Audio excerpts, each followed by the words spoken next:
Hola, ¿qué tal? Bueno, hoy estoy muy contenta. Tenemos un programa de oro. Así que hoy es el programa de brillos totales. Le quiero agradecer a la Universidad Guay, como todos los martes, a la Universidad Abierta Interamericana, que nos da este espacio hermoso para poder hablar de la kinesiología, de la fisioterapia. Y hoy vamos a hablar un poquito de la fisioterapia en el mundo, porque tenemos un invitado de España que le quiero agradecer mucho. También le quiero agradecer al Colegio de Kinesiólogos de la provincia, que gracias a ellos también tenemos este espacio. Y lo voy a presentar a él. Él se llama Tomás Bonino. Hoy cuando a la mañana hablamos y le dije, ¿cómo te presento? Tuvo esas cosas que tienen los grandes. Y me dijo, como fisioterapeuta. Eh, y eso lo hace más grande de lo que es, ¿no? Él es fisioterapeuta y sabe un montón. Yo lo sigo hace un montón en Instagram. Me parece maravillosa su mirada de la profesión. Y cuando lo invité, enseguida me dijo que sí, que quería hablar con nosotros para la Argentina.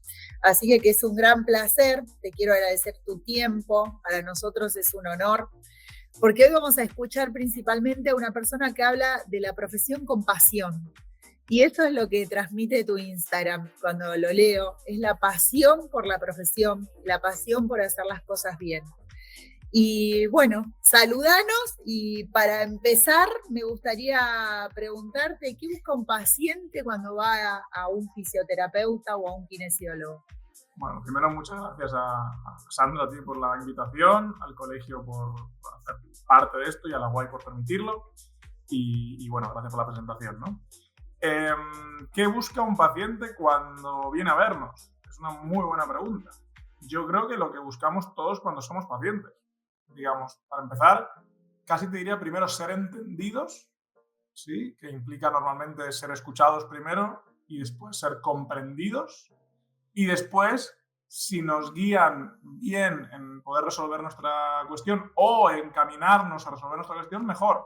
Pero no creo que la gente solo venga para curarse de cosas, sino creo que tal vez el interés mayor es ser comprendido, que me entiendan lo que me pasa o que me escuchen y a partir de ahí que me guíen. Normalmente si me explican bien como paciente que por ahí mi caso no va a ser rápido, pero vamos a hacer esto y aquello, también me sirve. No solo la gente viene buscando curarse rápido. Y la gente que viene buscando curarse rápido, que algunos los hay, pues será nuestra tarea encaminarlos y educarlos para, según el caso, explicar que tal vez no va a ser rápido.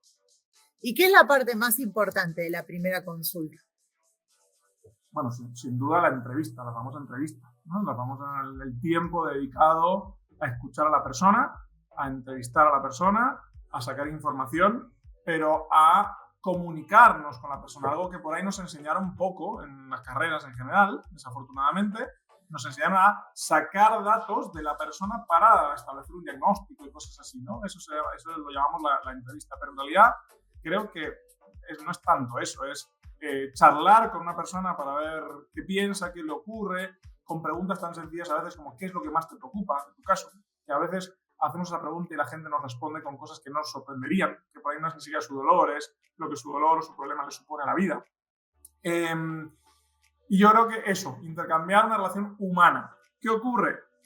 Todos sabemos, Sandra, que la realidad de la profesión en cuanto a los tiempos que podemos dedicar a la gente y demás, a veces no es lo ideal. Entonces es verdad que si nosotros atendemos no sé cuántos pacientes por hora, o tenemos prisa, o no estamos nosotros suficientemente preparados para poder charlar con la gente, con lo que se llama la escucha activa y todo esto, pues es difícil. Pero bueno, lo ideal sería eso.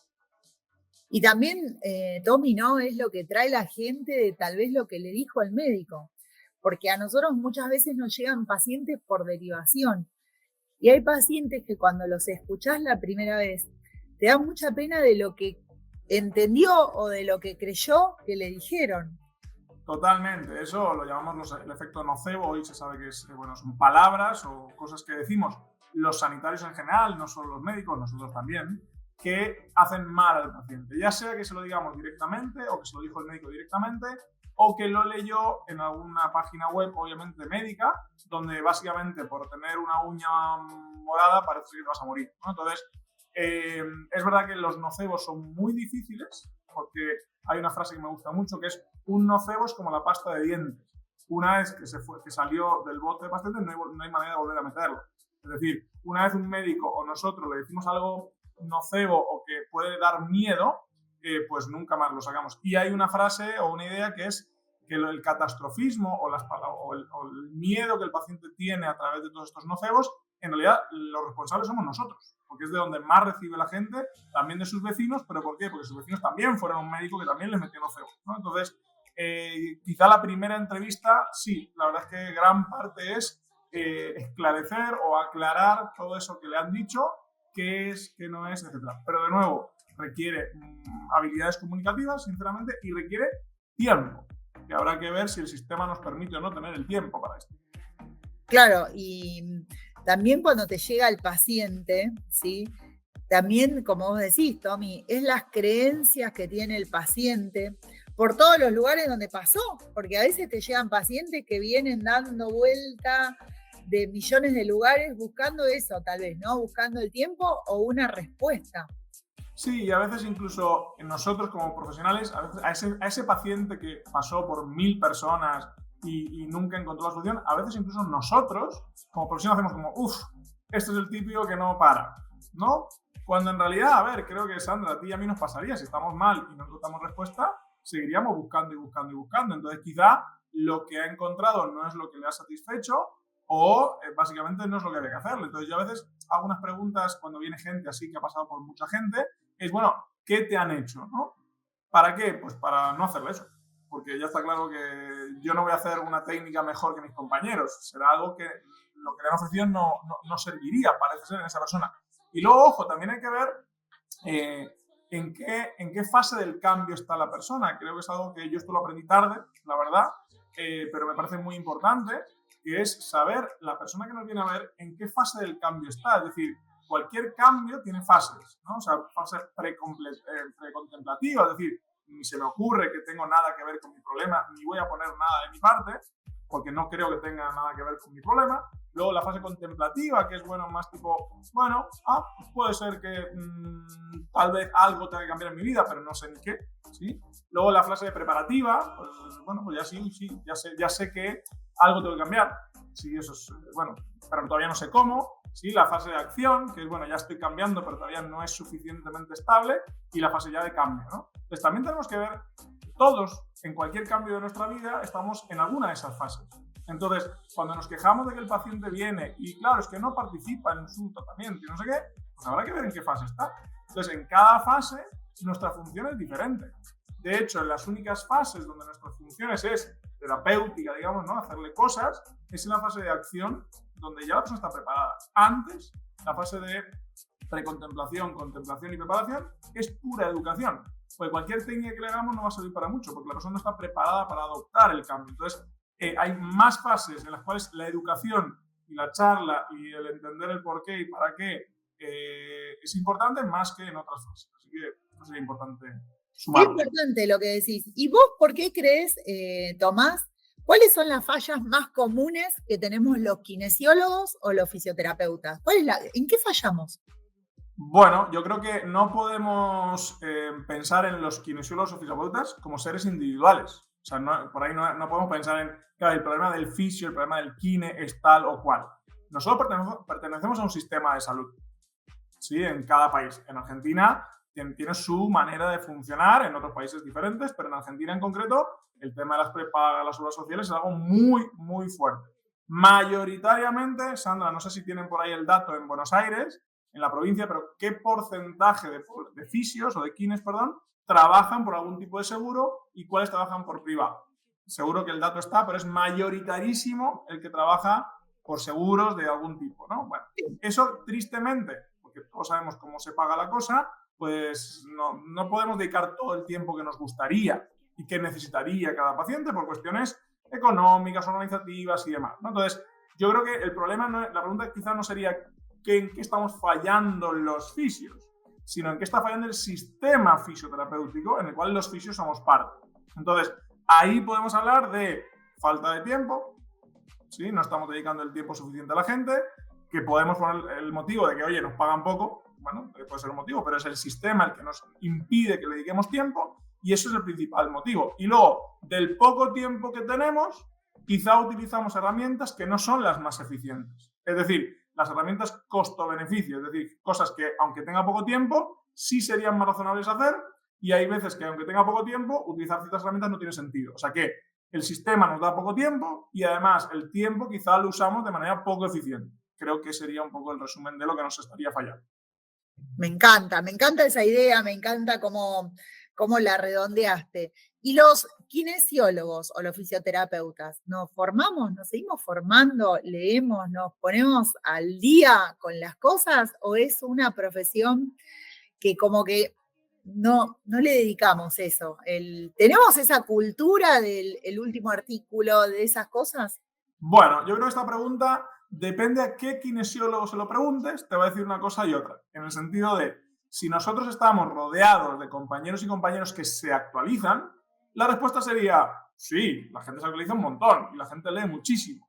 Pero desafortunadamente, bueno, yo tengo hace años la posibilidad de conocer de forma directa un montón de realidades en Argentina y en otras partes del mundo, y desafortunadamente puedo decir que la mayoría de fisios no se actualizan. Hay estadísticas que hablan de un 79% de los fisios que no leen nada. Nada. ¿Vale? Entonces, bueno, la estadística parece ser que dice que nos actualizamos mucho menos de lo que deberíamos por muchos motivos. Sí, puede ser por muchos motivos. Uno, porque todo viene en inglés, lo cual es un problema, aunque ahora hay muchos traductores y demás que ayudarían, pero sí es verdad que es un problema. Dos, porque no sabemos ni siquiera dónde buscar la información. Porque tampoco nadie se sentó con nosotros, porque la universidad, al menos en tu época y en la mía, Sandra, no nos enseñaban esto, cómo buscar esa información para nada. Por tanto, no sabemos dónde buscarlo. Tres, no sabemos qué buscar. No sé qué tema, no sé identificar qué es bueno, qué es malo, etcétera, etcétera. Por tanto, hay un montón de trabas que, bueno, pues dificultan. Pero la realidad parece ser que efectivamente la gran mayoría no se está actualizando ni un poquito, parece ser. ¿Y cómo podemos incentivarnos? ¿Qué ves vos que podríamos cambiar, Tommy? Para mí vos sos inspirador de muchas cosas. ¿Será que te sigo y mucha gente te sigue, muchos colegas, muchos pacientes te siguen? Eso es importante, porque también al paciente le cambia la mirada de la fisioterapia. ¿Qué podría ser inspirador para que nos Bueno, yo creo que la motivación primero es intrínseca, o sea, si no estamos motivados a mejorar como profesionales, sea la profesión que sea, me parece que es un poco difícil animarse a cualquier cosa. Eso me parece que cualquier profesión. Pero yo creo que la inspiración puede venir el día que los pacientes nos empiezan a preguntar cosas que no sabemos. Porque hoy en día los pacientes cada vez más tienen el mismo acceso a la información que nosotros, si te das cuenta. Entonces, sí, leen, encuentran páginas de Google buenas, malas y más o menos. Es muy típico todavía a día de hoy que un paciente venga y nos diga, pues leí en internet tal cosa, y el profesional que no se forma le dice al paciente, pero no leas tus estupideces. No, es que quizá el paciente está más actualizado que uno, porque se ha puesto a mirar cosas. Además, no nos olvidemos que un paciente que lleva con un problema mucho tiempo es más experto en ese problema que uno, porque lo estuvo viviendo, porque así. Y entonces yo creo que la motivación va a venir el día que los pacientes se empiecen a informar bien. Hoy está ChatGPT y un montón de cosas que permiten al paciente realmente hacerse un autodiagnóstico. Y a veces ChatGPT está demostrando que hace mejores diagnósticos que el fisioterapeuta o que el médico, que le dedica poco tiempo. O sea que, cuidado con esto. Creo que la motivación va a venir quizá por eso, por la necesidad de responder a los pacientes que están mejor informados que antes. Lo ideal sería por la motivación propia de mejorar como profesional. Pero bueno, por lo que sea, a veces esto no está pasando. Y ya que hablaste de esto de cómo es el futuro de la profesión, cómo es la inteligencia artificial, cómo nos va a afectar a los fisioterapeutas. El otro día, te voy a contar, te interrumpo 3 segundos, hicimos un programa con una persona maravillosa que es un profesor que tiene muchos años, es súper actualizado, da kinesiología laboral, se llama Feldman. Dijo algo muy lindo y que dijo que el futuro de la fisioterapia él lo ve promisorio, o sea, cosas buenas a diferencias de otros profesionales. Y Tomás, ¿cómo ve el futuro con la inteligencia artificial de la fisioterapia? Bueno, yo primero, antes de hablar de inteligencia artificial, te lo digo porque justo el otro día me preguntaron algo parecido en otro programa o en otro sitio, yo primero hablaría de la inteligencia no artificial, de desarrollar la inteligencia personal, profesional, por lo menos, ¿no? Humana, primero. Porque la inteligencia artificial es útil en tanto en cuanto nosotros sepamos qué pedirle y cómo pedírselo. ¿Sí? Es decir, no es que la inteligencia artificial va a resolver cosas que no sabemos nosotros. Sí, información, pero no razonamiento clínico, no entender a la persona. Lo que la inteligencia artificial nunca, de momento parece que no va a resolver, es la parte humana, la parte de relación humana, ¿sí? Que es lo que nosotros tenemos que potenciar y que desafortunadamente no se está dando en muchos casos. Entonces, creo que nuestra profesión en el futuro yo lo veo muy bueno. Si es que tenemos una profesión buenísima, somos los que más nos relacionamos con el paciente de forma directa. A ver, desafortunadamente mucha gente está jodida en el mundo, físicamente y de otra salud mental también. Entonces tenemos mucho trabajo. El tema es cómo lo vamos a gestionar, cómo lo vamos a organizar para poder ofrecerlo.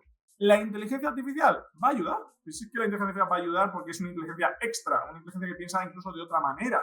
Pero creo que primero tenemos que desarrollar un montón de habilidades propias de inteligencia, vamos a decir, no artificial o humana, para poder después potenciar eso. Yo creo que la profesión va por muy buenos lugares y animaría a aquellas personas jóvenes que nos estén escuchando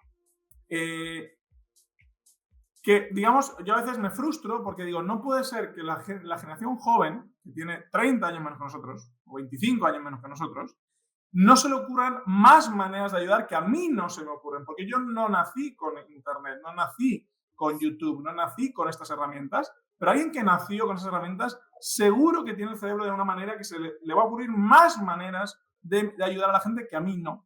Entonces yo creo que utilizar las redes sociales, utilizar los elementos que hay hoy y lo que va a haber en el futuro es siempre muy bueno. Así que tenemos una profesión con muchísimo potencial. Así que yo animo a seguir con esto. ¿Cómo es un profesional, un fisioterapeuta altamente calificado, según los ojos de Tomás?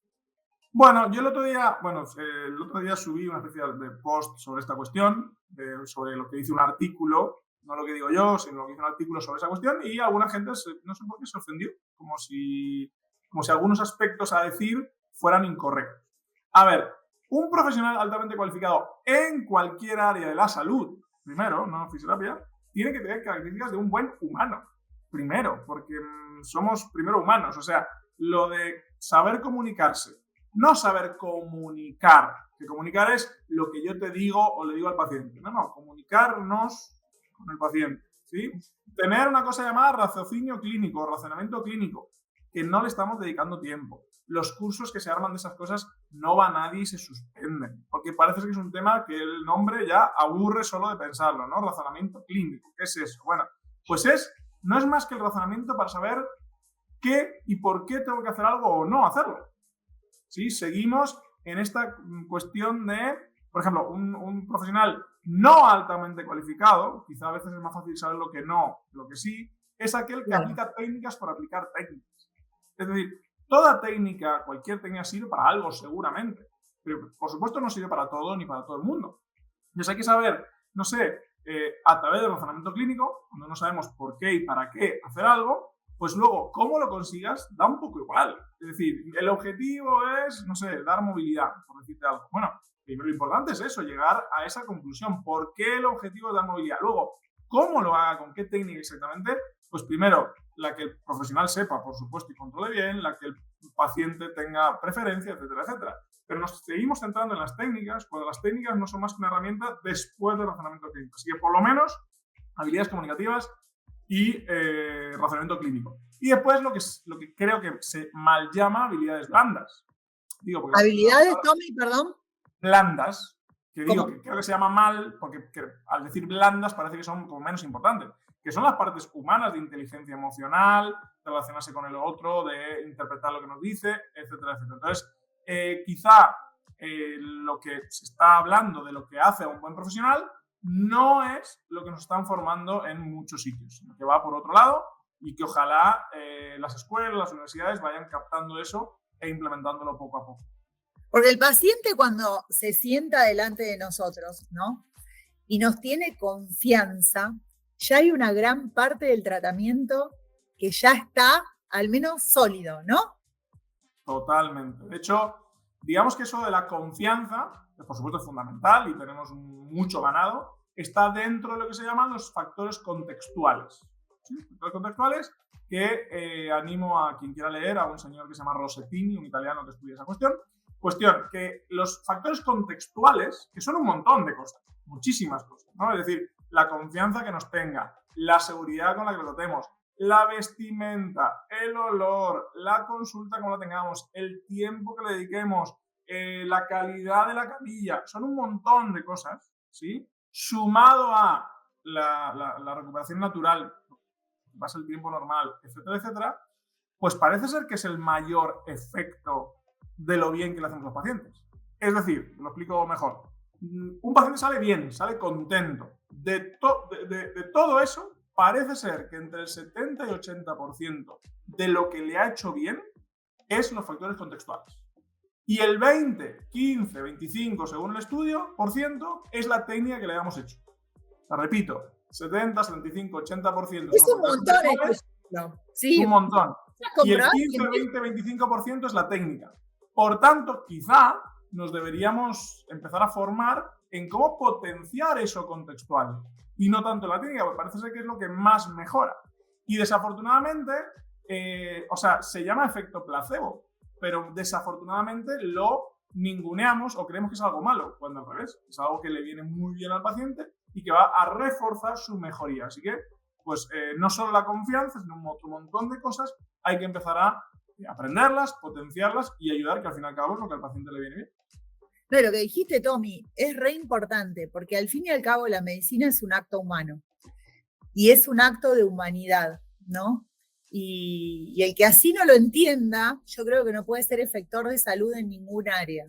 Sandra, estoy de acuerdo completamente, pero para que individualmente los kinesiólogos que no estén en esta línea no se sientan culpables ni responsables, repito, estamos en un sistema, ¿sí? En un sistema de salud que tampoco permite todo esto. Mucha gente, y yo creo que con lógica y con motivo, dice, ¿para qué me voy a formar yo en algo? ¿Sí? Si yo después no voy a poder aplicarlo, no me van a pagar más, no voy a ver un cambio, etcétera, etcétera. O sea, la lógica sería hacerlo por el bien de hacerlo. Pero también es entendible la otra versión. Y eso es parte del problema del sistema. Tal cual. Escúchame, ¿qué opinas, Tomás, de la tecnología en la fisioterapia? ¿Es útil? ¿Mejora la práctica clínica diaria? ¿Cómo ves la tecnología? Bien, la tecnología siempre es buena.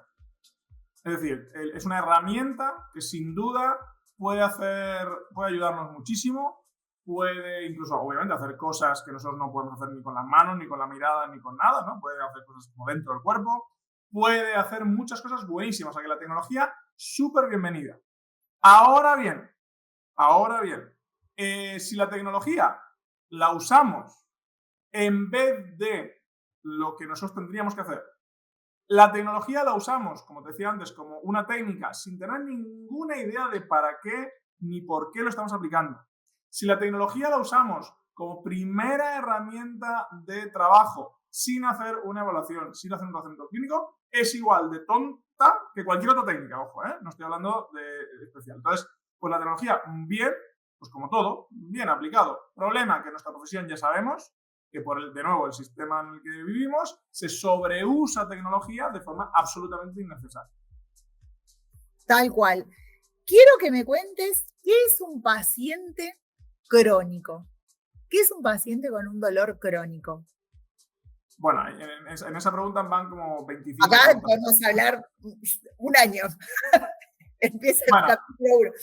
Bien, primero, a veces, y me gusta, porque tal como lo has planteado, me gusta porque saca un tema interesante, que es el prejuicio que tenemos los terapeutas sobre los pacientes crónicos.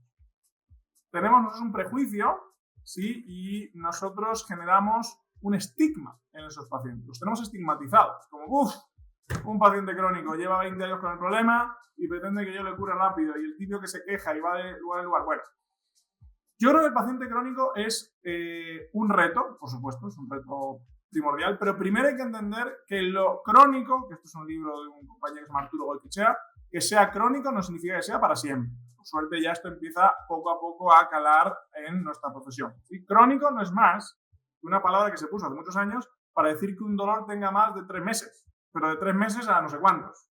Sí, es una palabra, simplemente. Problema, que cuando el paciente sabe que es crónico, cree que va a ser para siempre, y lo peor, cuando nosotros recibimos un paciente crónico ya lo estigmatizamos. ¿Vale? Entonces, lo que yo creo, Sandra, y perdón si a alguien no le suena bien lo que estoy diciendo, que tenemos muy poco conocimiento técnico del trabajo en pacientes con dolor crónico. ¿Por qué? Principalmente porque pertenecemos a un sistema de salud donde por todos lados, aún hoy y seguramente y tristemente durante muchos años, se seguirá pensando que el dolor crónico es igual que el dolor agudo pero sostenido en el tiempo. Bien, qué concepto. Un dolor crónico no es un dolor agudo sostenido en el tiempo. Es decir, lo que ha podido provocar inicialmente un dolor agudo, cuando ha pasado mucho tiempo, el motivo por el cual ese dolor crónico se mantiene quizás no sea este.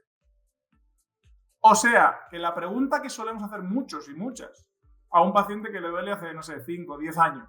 Bueno, ¿cómo empezó el dolor? No está mal como información, obviamente. Pero eso que pasó hace 10 años quizá no tenga absolutamente, realmente nada que ver en el por qué hoy el dolor sigue existiendo. La IASP, que es la Asociación Internacional del Estudio del Dolor, que es tiene 50 años, que es la que tiene la revista Pain y, por supuesto, un poco la institución más reconocida en este mundo del dolor, definió hace muchos años el dolor crónico como una enfermedad en sí mismo. Si bien hay dolor crónico primario, secundario y demás, pero es decir, el dolor crónico tiene sus propios motivos neurofisiológicos, su propio motivo de mantenerse, su tipo de tratamiento diferente al agudo. Y esto, Sandra, tristemente a día de hoy todavía no ha entrado prácticamente en el sistema de salud. Los médicos siguen trabajando, buscando siempre motivos biológicos exclusivamente en los pacientes con dolor crónico, y si no encuentran nada les dicen que están locos y los mandan al psiquiatra. Y nosotros, sinceramente, seamos sinceros, tampoco tenemos ni idea de cómo trabajar con dolor crónico, porque también seguimos pensando que el dolor crónico es que tiene que haber sí o sí siempre algo estructural que lo justifique. Que alguna vez lo hay, pero muchas veces no. Así que nos falta simplemente conocimiento, Sandra. Y el ejercicio, ¿no? Cuando vos trabajás a un paciente con ejercicio, ¿es más beneficioso trabajarlo individual o trabajarlo grupal? Bueno, antes de responder a esta pregunta, primero, como de nuevo, la herramienta... Te dije, ahora te voy a preguntar algo. Está genial, está genial. Pero antes de responderte, tengo que aclarar el ejercicio, ¿para qué lo queremos usar? Claro. Claro, es que si no es lo mismo. Porque... lo que vos decías, también tengo otra técnica que es el ejercicio. Entonces... Sí, pero el ejercicio depende para qué lo queramos usar. Si nosotros trabajamos con el objetivo de ganar capacidades físicas, es decir, ganar fuerza, ganar movilidad, ganar potencia, etcétera, etcétera, ¿sí? No importa tanto si es grupal o individual, es a preferencia del profesional y sobre todo a preferencia del paciente, ¿sí? Incluso para ciertos detalles, sí es importante, por ejemplo, si tiramos muy fuerte de mucho peso, quizás es importante el detalle, por tanto el trabajo individual puede ser muy importante. O sea, para capacidades, si estamos buscando un detalle técnico, quizá lo individual es muy importante. Y si queremos ganar capacidades de forma general, bueno, lo grupal es más divertido. ¿Vale? Pero eso es una cosa, si el objetivo es usar el ejercicio para ganar capacidades. Bien. Y ahí, ahí todo lo que sabemos de fisiología del ejercicio, de repeticiones y todo eso es muy importante. Y debemos tenerlo en cuenta. Ahora bien, si el ejercicio lo usamos para trabajar en personas con dolor, sea agudo o sobre todo si es dolor crónico, la cuestión cambia sustancialmente. En pacientes con dolor agudo o crónico, podemos tener ciertos aspectos en cuenta de lo que tiene que ver la fisiología del ejercicio, por supuesto, pero mayoritariamente el ejercicio no sigue esas reglas cuando el paciente es con dolor. Por tanto, ahí se está mostrando que el ejercicio en grupo es muy importante, porque el objetivo del ejercicio en pacientes con dolor, especialmente crónico, son otros. Justamente es no fijarse en el detalle, divertirse, hacer lo que se llama una reconfiguración de la percepción corporal, o sea, hacer cosas que no te das cuenta que estabas haciendo. No se trata tanto de hacer cuántas repeticiones, sino de no estar pensando en lo que estás haciendo, distracción cognitiva, dual task, que es hacer dos cosas al mismo tiempo, etcétera, etcétera. O sea, los objetivos son otros. Y eso se consigue mejor o más con los pacientes en grupo. Por tanto, el ejercicio dependerá qué objetivo, será de una manera u otra y será mejor hacerlo individual o en grupo. Y escúchame, Tommy, ¿cómo abordás una persona sedentaria? ¿El sedentarismo es una pandemia en las personas? Totalmente. De hecho, parece ser que el sedentarismo es la peor pandemia que nos ha pasado en mucho tiempo, mucho peor que el COVID. Los resultados del sedentarismo matan muchísima gente, mucho más que otras enfermedades, y el resultado del sedentarismo está generando discapacidad de todo tipo. O sea que realmente el sedentarismo literalmente nos está matando y tiene unas consecuencias que son totalmente inimaginables. Nosotros, como fisioterapeutas, desafortunadamente, somos muy poquitos, tenemos muy poco poder en la sociedad para poder realmente trabajar contra eso.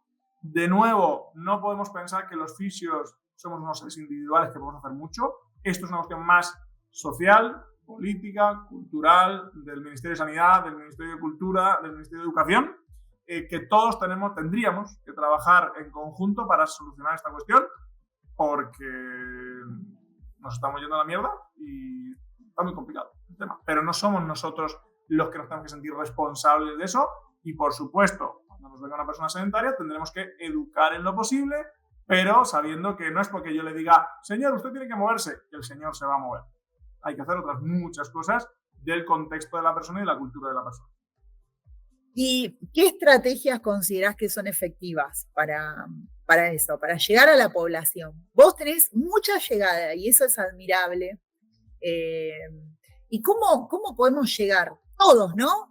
Como si dijéramos, bueno, vamos a hermanarnos todos los kinesiólogos y fisioterapeutas del mundo y vamos a llegar este mensaje. ¿Cómo llevamos este mensaje? Bueno, en mi caso particular, yo hace unos años hice unos videitos en YouTube que sé que muchos fisios y kines han usado como ejercicios para mandarlos al paciente, o la gente ha visto, etcétera, etcétera. Y te soy sincero, esos videitos los han visto 7 y 8 millones de personas. Muchos de esos videitos. Un montón. Y yo sé que muchísima gente que nunca va a ir ni ha ido al kinesiólogo o al fisio, sí ha visto esos videitos y de alguna manera les ha ayudado. ¿Sí? De alguna manera. Sé porque me ha llegado la información por muchas vías. Entonces, una manera es la educación pública. La educación pública en el sentido de educación a la población. ¿Sí? Es decir, que nosotros no podemos pretender que todo el mundo nos va a venir a nosotros. Entonces, de alguna manera, utilizar los medios de comunicación disponibles para hacer educación social, de alguna manera. Dentro de la fisio, por ejemplo, yo sé que esas personas, o muchas de esas personas que vieron esos videitos, la única referencia de fisio era yo. Nunca han ido a un fisio previo y seguramente me irán después. Entonces, lo que yo les hubiera contado en ese momento es lo que ellos consideraban que era un fisioterapeuta. Espero haberles aportado algo positivo, pero si hubiera dicho cualquier cosa de porquería, también hubiera sido lo único que escuchasen. Entonces, lo que podemos hacer es utilizar los medios de comunicación para educar, que vamos a llegar a muchísima más gente que lo que podamos atender en un consultorio. ¿Y a vos qué cosas te preocupan, Tomás, como fisioterapeuta? Con respecto a los colegas y con respecto a nuestra profesión en sí. Ay, te estoy sacando de... No, muy bien, me encanta. Me estás haciendo pensar que eso es muy bueno. ¿Qué me preocupa? Me preocupa la desactualización. La verdad es que es preocupante, porque todavía muchos colegas, quizá los más jóvenes no, porque ya vienen de otro lado, pero los que ya tenemos una edad, siguen pensando que leer cosas nuevas no hace falta. ¿Por qué? Por lo de si yo me viene funcionando todo bien hasta ahora, ¿para qué voy a leer? ¿No? O sea, y incluso no toman nuevas ideas, repito, porque quizá no tienen motivación, o ningunean porque siguen creyendo que la ciencia solo estudia un detalle y, claro, no tiene en cuenta muchas cosas. Bueno, quien suele decir eso es porque no suele leer. ¿vale? Claro. Porque hoy hay un montón de información, por supuesto, de esa el detallito, pero también de frameworks y de un montón de ideas buenísimas y cosas que están diciendo. Que tengamos en cuenta también, Sandra, que esto lo aprendí nuestro amigo en común, Mati Sampietro, que lo que se publica hoy realmente ni siquiera es nuevo. Lo que se publica hoy es cosas que esa gente pensó hace 8 años, 6 años, y al final lo acabó publicando. O sea, que publicar es el final de un camino de una gente que viene pensando años. O sea, que los que estamos, en teoría, actualizados, o sea, que leemos lo último, en realidad es lo que otra gente pensó hace 8 años. O sea, que ya estamos desactualizados de la base, ¿no? Pero bueno, todo no se puede. Y es verdad que la actualización abruma. Porque si tú te metes en PubMed y pones dolor de rodilla, en los últimos 5 años hay 200 millones de artículos, literalmente. O sea, de dolor lumbar se publican como 300 artículos al mes. O sea, imposible de estar al día realmente. Pero de eso a no querer saber nada, hay como un mundo. Así que me preocupa bastante el tema de la actualización. Eso, por un lado, a nivel individual de nuestros colegas, pero también a nivel de instituciones. Es decir, las instituciones tampoco están actualizando sus programas de formación. Las universidades, y hablo en general, ojalá que alguna de las que me estén escuchando sí lo esté haciendo y por tanto, pues, fantástico, no ha actualizado los programas hace años. Hay algunos profesores, por supuesto, dentro de cada universidad que intentan apoyar, pero el programa base en sí sigue siendo el mismo, porque hay que respetar las leyes del país, etcétera, etcétera. Entonces eso es una cosa que me preocupa mucho. Y otra cosa que me preocupa mucho es el ego profesional. Que muchas veces hay mucha gente que por lo que sea no se forma, no crece, no sé qué, porque tiene un ego tan grande que ¿para qué? Si yo ya soy buenísimo, ¿no? Entonces el ego pues a veces frena muchas cosas y eso yo creo que es un problema. Y otra cosa que me preocupa es que simplemente pertenecemos, como te decía antes, y perdón por la insistencia, pero pertenecemos a un sistema de salud que está bastante, perdón que lo diga, pero hecho mierda en muchísimos aspectos. ¿Sí? Tanto de actualización, económico, político, etc. El sistema de salud de muchos países no ayuda a que nosotros como individuos también nos formemos porque no hay motivación tampoco. Sí, igualmente, qué sé yo, en lo personal, y esto lo creo en lo personal, el dedicarle el tiempo que vos le puedas dedicar, pero escucharlo, ya le vas a resolver un montón de cosas. Y después el paciente te elige. ¿Viste, Tomás? Que el paciente elige a su fisioterapeuta. Y tus palabras pueden ser... Yo creo que, fíjate, Sandra, no sé si estoy de acuerdo. Yo creo que pasa lo siguiente y te habrá pasado seguramente, o a muchos que nos están escuchando les habrá pasado, a mí me ha pasado. Cuando en una época yo hacía ciertas técnicas, hacía un tipo de fisioterapia, aparecía la gente para ese tipo de fisioterapia. Cuando yo empecé a hacer otra cosa, cambié, esa gente anterior dejó de venir y empezó a venir otra gente, la que buscaba eso nuevo, eso que yo hacía nuevo. Y así me he ido pasando a lo largo del tiempo. Bueno, pero te eligen tus circunstancias, ¿no? Claro, pero yo no creo que el paciente te elija, sino que nosotros, esto es oferta y demanda, ¿sabes? Sí, si yo ofrezco algo, la gente va a venir, la que compre ese algo, pero no es que te elijan, sino que uno es el que con lo que ofrece hace que venga un cierto de pacientes u otro. Ejemplo, muchos kinesiólogos, compañeros y compañeras se quejan de que sus pacientes no participan y se tiran en la camilla y no sé qué. ¿Sí? Pero ¿qué ofrecen esos kinesiólogos como terapia? O sea, dejan que el paciente se acueste y le siguen haciendo todo. Por tanto, si tú no dejas de hacerle todo al paciente, nunca va a llegar ese otro paciente que va a ser activo. Claro. El día que poco a poco uno vaya cambiando, el paciente activo o que busca participar va a empezar a venir.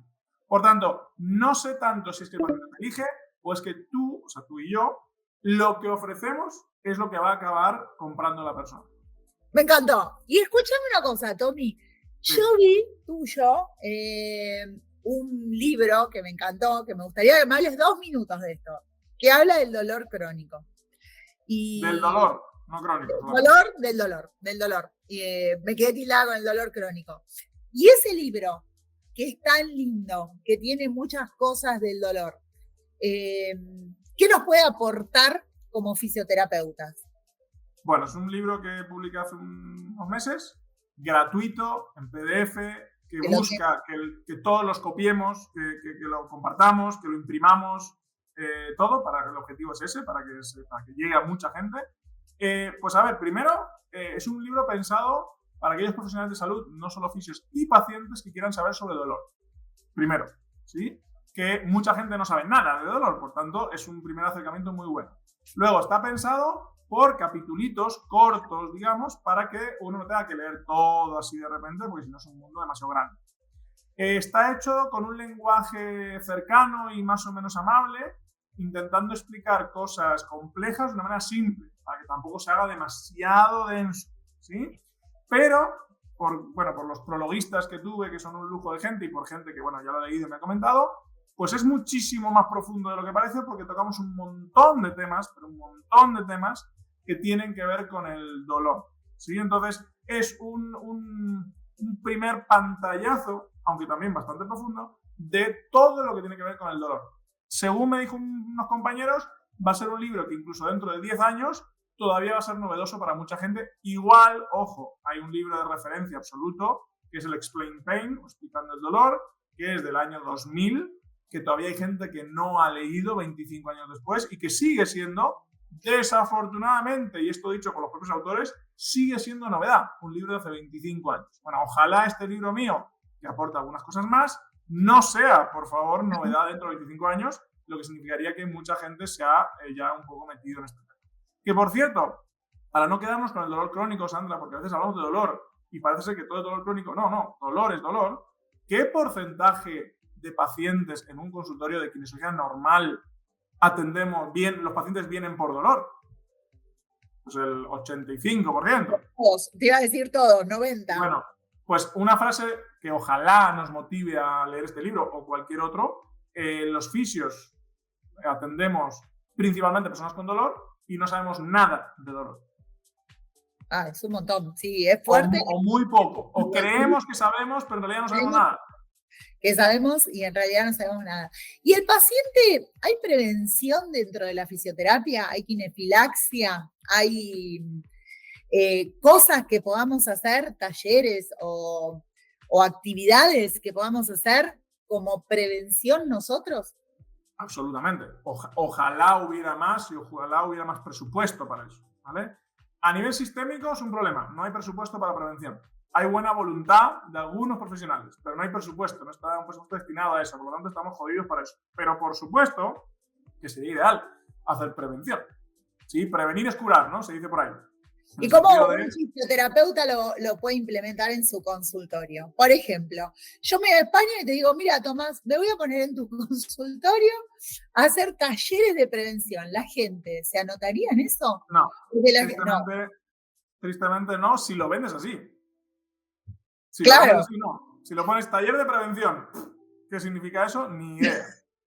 Se suele poder hacer prevención en pacientes que ya pasaron por el consultorio. O sea, gente que, claro, que ya estuvo complicada y que no quiere estarlo más. O sea, ya se curó y ahí sí es un buen lugar para hacer educación en salud. Porque yo creo que la prevención principalmente es educación en salud física, en